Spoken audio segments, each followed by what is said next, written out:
ராதே கிருஷ்ணா, என் பேர் கோமதி. மாசானா மார்கசீர்ஷோகம் அப்படின்னு பகவான் கிருஷ்ணர் பகவத்கீதையில் சொல்லியிருக்கார்.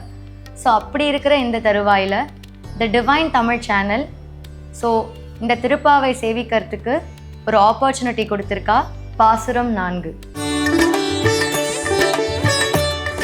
ஆழிமழை கண்ணாம் ஒன்று நீ கை கரவேல் ஆழியுள் புக்கு முகந்து கோடாத்தேரி ஊழி முதல்வள்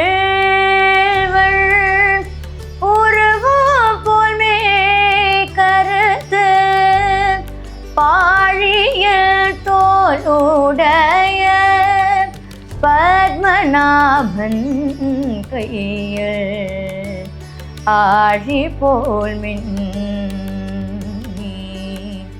வலம் போல் நின்றது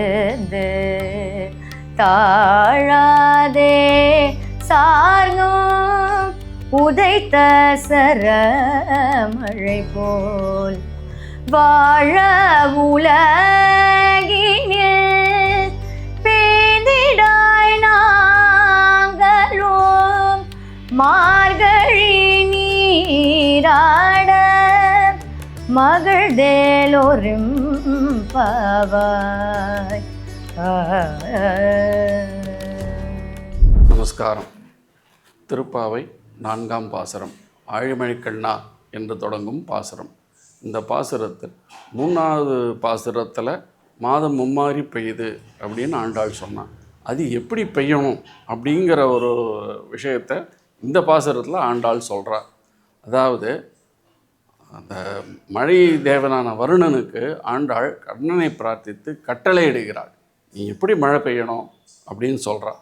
எப்படி மழை பெய்யணும்னா, இந்த வெப்பம் அதிகமாகி ஆழியுள் புக்கு முகர்ந்து, அதாவது கடலுக்குள்ளே போய் கடலுக்குள்ளே அது அடியில் போய் அதனுடைய வெப்பத்தை மேலே எடுத்து மேலே மழை மேகமாக கொண்டு போகணும்.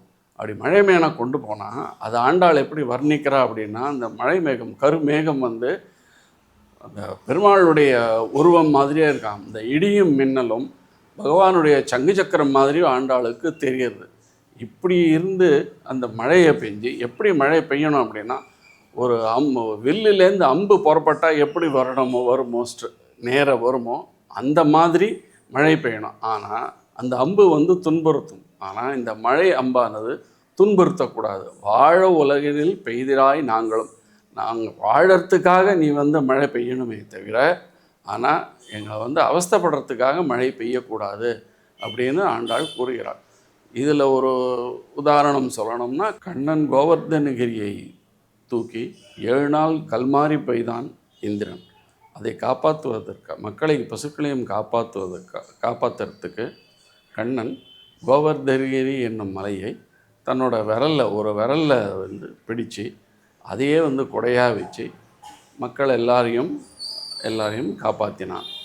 அது மாதிரி நாங்கள் வாழறதுக்காக நீ மழை பெய்யணும் அப்படின்னு தர, மக்களை துன்புறுத்துறதுக்காக இந்த மழையை நீ பெய்யக்கூடாது அப்படின்னு ஆண்டாள் ஆழிமழை கண்ணனை பிரார்த்திக்கிறாள். ஆண்டாள் திருவடிகளை சரணம்.